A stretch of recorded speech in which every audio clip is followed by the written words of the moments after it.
Tulumanon, Morning na Cebu sa DYWS Super Radio na pili ang Best Radio News Program sa Cebu Metropolitan Catholic Mass Media Awards 2024. Bango na mga kapuso o pag-isayri ang mga panghitabo karon sa tong palibot ug sa nasod. Pinaagi ning tulumanon.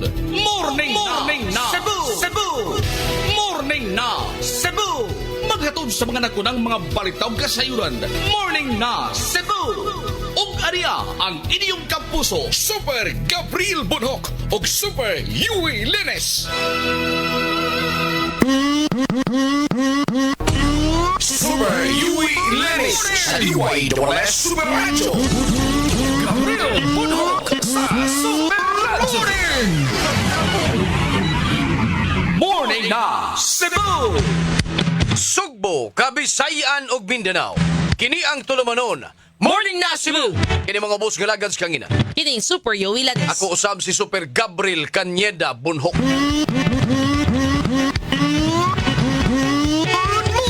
Og karon na ito mga headlines sa ito mga balita karong buntaga.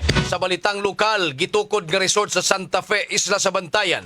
Gipahunong sa DENR tungod sa mga kalapasan niini. Governor Pamela Baricuatro may padala usab og suwat kang Mayor Itamar Espinosa sa pagpahunong sa maong konstruksyon. Morning na Cebu! Wa pagrimit sa drogas mo gituhan nga motibo sa pagpusil patay sa usa ka babae nga bag-ong laya sa Talisay. Morning na Cebu!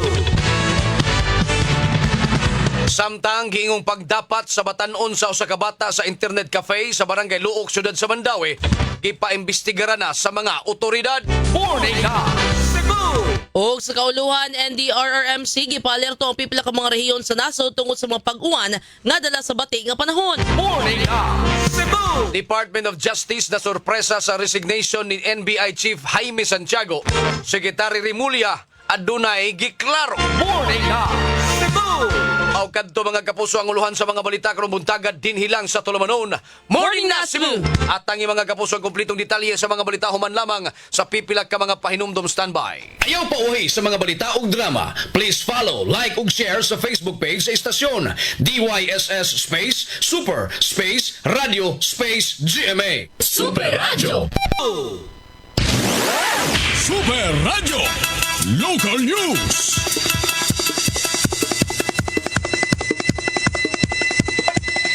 Alas 5:42 na og karon sa mga detalye sa balitang lokal, isuspenso sa Department of Environment and Natural Resources kon DENR ang konstruksyon sa gitukod nga resort didto sa Barangay Poblasyon, lungsod sa Santa Fe, Bantayan Island.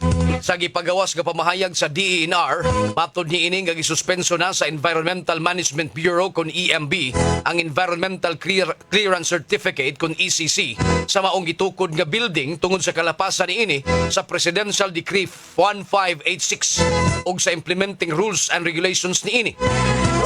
Sigon sa DENR nga ang maong proyekto nga giaprobahan sa Protected Area Management Board kay gitugutan nga makatukod sa mong building sa maximum lang nga gitason nga 10 metros o balig tulo ka andana. Subay sa Section 513 sa DAO 2009-09 nga nagkanayon nga likayan ang mga tag-as nga estruktura aron mapreserbar ang landscape. Apan sa ilang pagmonitor nasuta sa DENR ug EMB nga ang maong proyekto ni abot na og 4 ka andana nga nalapas na sa napo metros o 3 ka andana. Una niini ang EMB ni mando na sa nagtukod sa pagbayad og 270,000 ka pesos nga multa sa kalapasan niini. Samtang ang DENR 7 pinagi sa Central Cebu City ni isyu og 3 ka notices of violation niadtong Hulyo 31, September 17 ug Disyembre tuig 2024. Subay sa pakyas nga pagtubag sa notices of violation ni mando ang Central Cebu City niadtong Mayo 14 tuig 2025 sa paghunong sa konstruksyon sa maong proyekto samtang nga gumikan sa kapakyas niini sa pagbayad sa multa, gisuspenso sa EMB7 ang Environmental Compliance Certificate niini. Ipasalig sa ahensya sa publiko nga nagpabilin kining komitado sa pagpatuman sa environmental laws o gisiguro nga ang tanang development activities ni Sanung sa mga lagda aron maprotektahan ang natural resources sa Sugbo. Samtang naisuwat usab kagahapon si Cebu Governor Governor Pamela Baricuatro nga nagmando kang Santa Fe Mayor Itamar Espinosa sa pagpahunong sa konstruksyon sa building o gipahinumduman sa mga legal consequences kung mapakyas kini sa pagsunod sa kamanduan. Imanduan usab ni Gobernador Baricuatro sa Espinosa nga musumiter og kumpletong set sa public documents, lakip na ang zoning clearance ECC og related permits ngadto sa iyang buhatan sulod sa 5 ka adlaw. Imanduan usab niya ang mayor nga makigalayon sa DNR EMB Region 7 alang sa technical validation sa compliance, partikular sa salvage zone og height restrictions. Morning na Cebu! Ang wa pagrimit sa halin sa drogas magituhan nga motibo sa pagpusil patay sa usa ka 40 anyos nga babae dito sa Sitio Kilawan, Barangay Tangke, siyudad sa Talisay niadtong Sabado sa kadlawon. Ang biktima mo si alias Dina nga lumad nga taga Bohol ug temporaryo nga nagpuyo sa nisgutang lugar. Sa inisyal nga investigasyon sa kapulisan, nasuta nga naglingkod lang gawas sa internet cafe ang biktima samtang nagduwa og online gambling. Usa ka lalaki ang miduo sa biktima, dayon pusil niini makatulog kahigayon. Ang kapulisan sa Talisay nitutok sa pagkalambigit sa biktima sa illegal nga drogas nga may motibo sa krimen. Ang namatay bago lang nakagawas gikan sa bilangguan gumikan sa kaso sa illegal na drogas. Padayon ang investigasyon sa kapulisan kabahin niini. Morning na Cebu! Alas 5:45 gipaimbestigahan na sa mga otoridad ang gingong pagdapat ngadto sa usa ka bata sa usa ka internet cafe sa Barangay Luok, siyudad sa Mandaue. Ang video sa mong insidente ni katap kini sa social media ug nakaabot na sa City Council nga mipapasar og resolusyon kagahapon sa buntag kabahin niini. Sa video nga kuha sa usa ka internet cafe ni adtong miaging semana, makita ang usa ka batan-ong customer nga kalit lang ni barog ug nidapog sa usa ka bata nga naug natumba kini. Sa laing picture nga gipost sa usa ka netizen, makita nga nasamad na ang agtang sa maong bata tungod sa nahitabo. Matod sa uploader sa mga hulagway, nagtan-aw ra unta ang bata sa mga naggamit sa kompyuteran apan gidapatan kini sa batan-ong nag-uniform niadtong higayuna. Ang maong video lakip sa naisgutan sa City Council sa sesyon kagahapon. Si Konsehal Jennifer Delmar nga usa sa mga nipapasar og resolusyon na kugang sa maong hitabo. We want to have a further investigation about itong bata bitaw na nadapatan ng estudyante. The video has been trending, so we need answers pa. And also, kanang we don't tolerate this kind of action sa ato ang syudad. Ang tipik sa pamahayag ni Konsehal Jennifer Delmar, pinaagi sa resolusyon nga giaprobahan sa tibok konseho gipanawagan ng PNP nga paladman ang investigasyon sa naitabo. Of course, as a mother, no, sakitan ta magtanaw sa bata ba nga gingon ana bitaw. And perhaps sa katusang urag dako naman siguro itong edad bata, 21 naman siguro itong nanapak. Dinasad ko makadungog sa iyang side bitaw sa story kay what really happened. Ang dugang tipik sa pamahayag ni Konsehal Jennifer Delmar, gibarugan sa opisyal nga padayon nilang gipatigbabaw ang tungod sa mga kabatanunan sa dakbayan aron malikay sila sa bisan unsang klase sa pagpangabuso. Morning na Cebu! Hugot nga nakigalayon ang Cebu Police sa Provincial Office sa Talisay City Police Station o ubang units labot sa gihimong hot pursuit operation batok sa duha ka mga tulisan nga nanulis sa lungsod sa Minglanilla o Talisay dito Miyerkules sa Agosto 13 nito iga.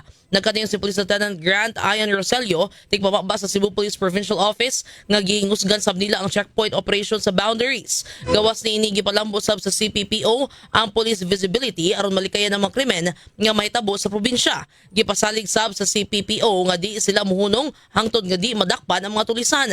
Nakig-alayon sab ang CPPO sa Mandaue City Police Office aron masuta kung ang nanulis sa syudad mao sab ang nanulis sa Talisay City ug sa Minglanilla. Morning na Cebu! Alas 5:48 nakita ni Department of Education Secretary Sani Angara ang sitwasyon sa syudad sa Mandaue, ilabi na sa kakuwangan sa mga classrooms atol sa iyang pagbisita sa syudad kagahapon.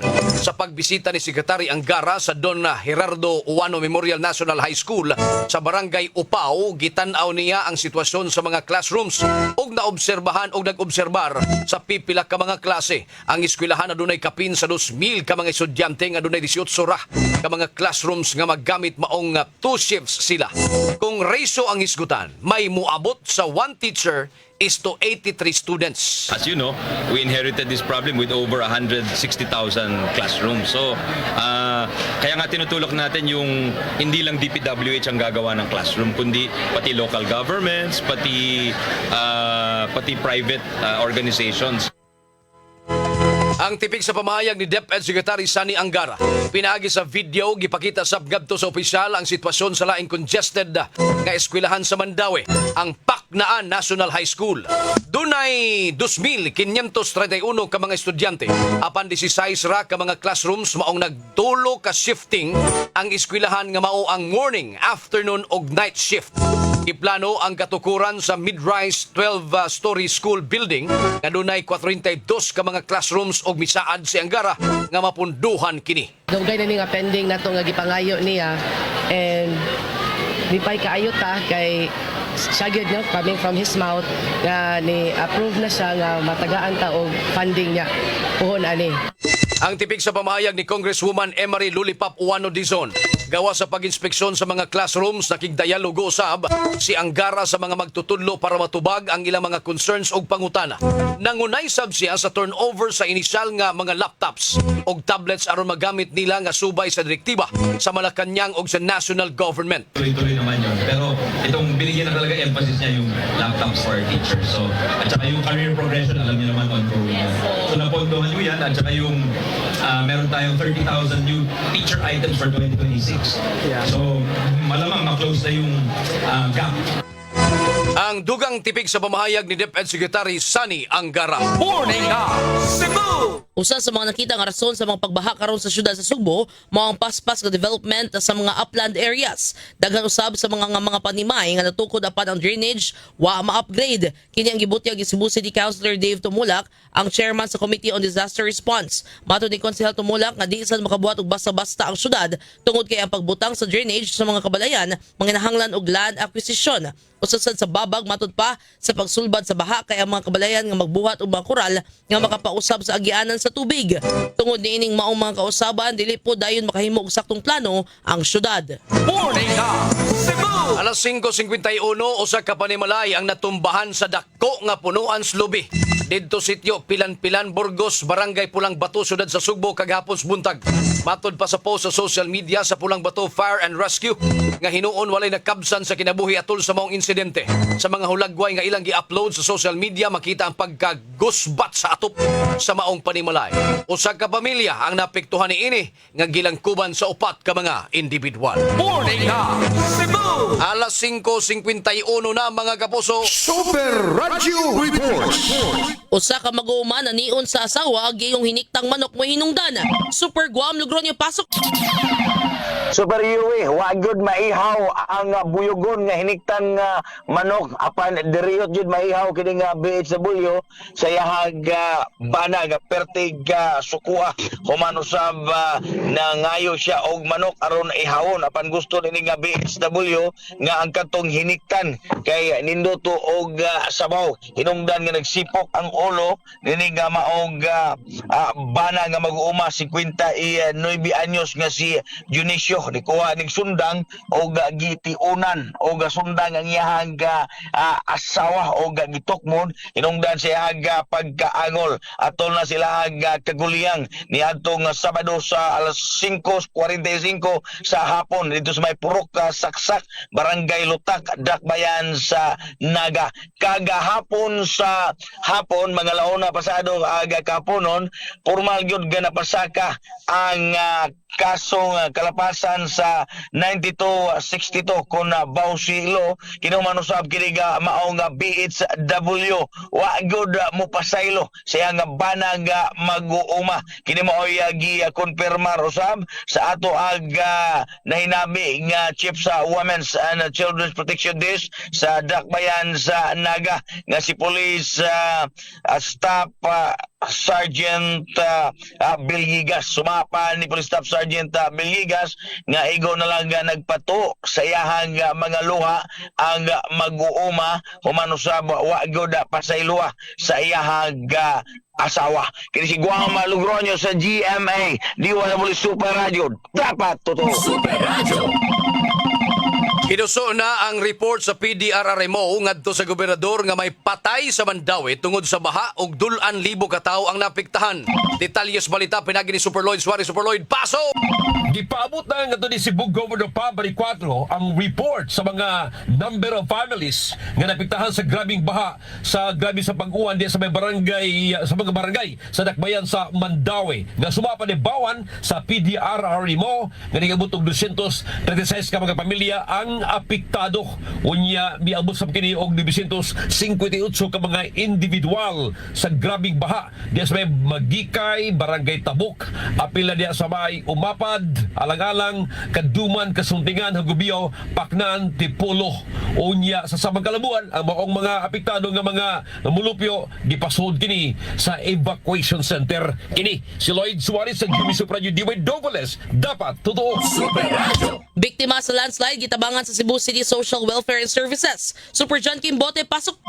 Gitabangan sa Cebu City Department of Social Welfare and Services ang usa ka pamilya nga biktima sa landslide diha sa may sitio Pine Tree, Barangay Busay niadtong miaging adlaw. Matud pa ni Porcia Bas Mayor pangu sa City Social Welfare and Services sa Dakbayan sa Subo nga usa ka panimay ang partially damaged tungod sa moong landslide. Usasab ka pamilya ang apektado nga naay 5 ka individual. Gihatagan kini nila og pack meals ang kining maong pamilya og hatagan usab sila og financial assistance nga 20,000 ka pesos inubanan sa housing materials. Karong adlaw ilahapon bisitahon ang pamilya diha sa may barangay Pulang Bato nga ang balay tumbahan og kahoy. Kini si Jan Kimbote sa GMA Super Radio DWS dapat totoo. Super Radio na Cebu. Super Radio National News. Alas 5:57, gipa-alerto karon sa National Disaster Risk Reduction and Management Council ang nagkalanglaing rehiyon sa nasod tungod sa mga pag-ulan nunod sa dili maayo nga panahon. Ang habagat ug bagyong Juaning nagpadayon gihapon hangtod karon. Tungod sa dili maayo nga panahon, gilauman ang pag-ulan sa nasod karong simana. Nipasidaan ang Office of the Civil Defense sa mga rehiyon sa Ilocos, Cagayan Valley, Central Luzon, NCR, Calabarzon, Mimaropa, Bicol, Negros Island, Eastern, Central ug Western Visayas tungod sa bagyong Juaning. Matod pas pag-asa, posible nga dunay pagbaha sa ubos nga mga lugar ug pagdahili sa yuta sa mga high-risk area tungod sa pag-ulan. Morning na Cebu. Gipadayag sa Department of Justice nga wa nila damhang pagsumiter og resignation sa kasabtangang direktor sa National Bureau of Investigation nga si retired Judge Jaime B. Santiago. Matod ni Justice Assistant Secretary spokesperson Miko Clavano na sorpresa ang departamento sa pag-resign ni NBI Chief Santiago. Busay ang ginumnuma na ang maayo ni ining gipakita si Pangulo sa NBI nga may nagustuhan ni Justice Secretary Jesus Crispin Remulla. Samtang ipaambit usab niini nga ang pag-resign ni NBI Chief Santiago kay di na mausab tungod kay usa kini kay irrevocable resignation. Bisag dili tino ang rason, suma ni Justice spokesperson Clavano personal kini nga desisyon ni retired Judge Santiago. Morning na Cebu. Alas 5:58 na mga kapuso. Super Radio Weather News. Ato sang kumustahon ang kaimtang sa dagan sa panahon gikan sa Pag-asa Mactan, Manidja Nagbay, maing buntag. May buntag sa tanan, mao ka natong latest weather update para karong adlaw August 19, 2025. Kini alas 3 sa kadlaw ng atong gimonitor nga bagyong Juaning. Kaya nasipatan kini nga naa sa 635 km east northeast at Bayat Patanis. Kini si Juaning nagdala sa kusgon sa hangin nga moabot og 55 km per hour doon sa sentro ug mga pag-uros nga moabot og 70 km per hour. Kini nagairog pa north-northeast sa kusgon nga 10 km per hour. Sa langbayan ang easterlies ang mo'y nakaapekto karon din sa Visayas, sa Southern Luzon ug sa Mindanao. Tungod ani ang tibok Visayas kay makasanati og madag-umon nga kalangitan nga mga katag-katag ng mga pag-ulan ug mga panugdog kilat ug tungod kini sa easterlies. Ug para sa kaimtang sa tong hangin ug kadagatan, ang tibok Visayas kay makasanati og hinay nga doon sa kasarangan nga hangin nga nagagikan sa silangan nga doon sa mga silangan din ang balod sa tong karagatan, malinaw nga doon sa kasarangan ang mga pagbalod. Dini sa sugmot ng dagat motaob karong alas 5:59 sa buntag ug muna sa karong alas 3:45 sa hapon. Temperatura din sa sugmot karong adlaw posible moabot sa 26 to 32 degrees Celsius.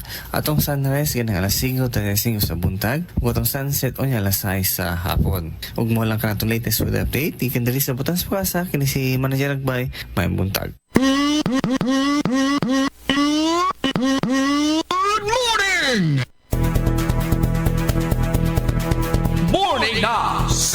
Daghang salamat, manager nagbaygi ka sa pag-asa magtaan mo sa nagtapos sa tulumanon. Morning na Cebu! Shout out kadto nila ninyo lumukso mga igala. Des Clarin Bohol mga kaigsuonan nila ni Sir Dennis Labajo. Pataygong panahon sa ngan sa kadagkuan resistasyon Superkit Matos Cortez atong station manager Algin Napakita program director Patch Anthony Inzo news director dito sa transmitter side Super Alan Haka. Atong sparring partner Super Dondon Chip Villa Carlos Jr. At ang imo sunod karon dayon ang Super Hirit. Kita gihapon ang magdala ni ana, kita gihapon ang mag-uban sa pagpaminaw sa mga isyu, mga ilabot ang haring lungsod, ingon man sa mga balitang nahipo sa itong mga kauban. Iniusabi niyo mga tigbalita. Kinigyapon Super Yowie Lanes. Ako si Super Gabriel Canyeda Bunhok. Dini lang sa tulumanon. Morning na Cebu! O kami mingon at tuluminoy! Inyong nabati ang mga nagkunang mga balita karong adlaw. Ganahipos sa DY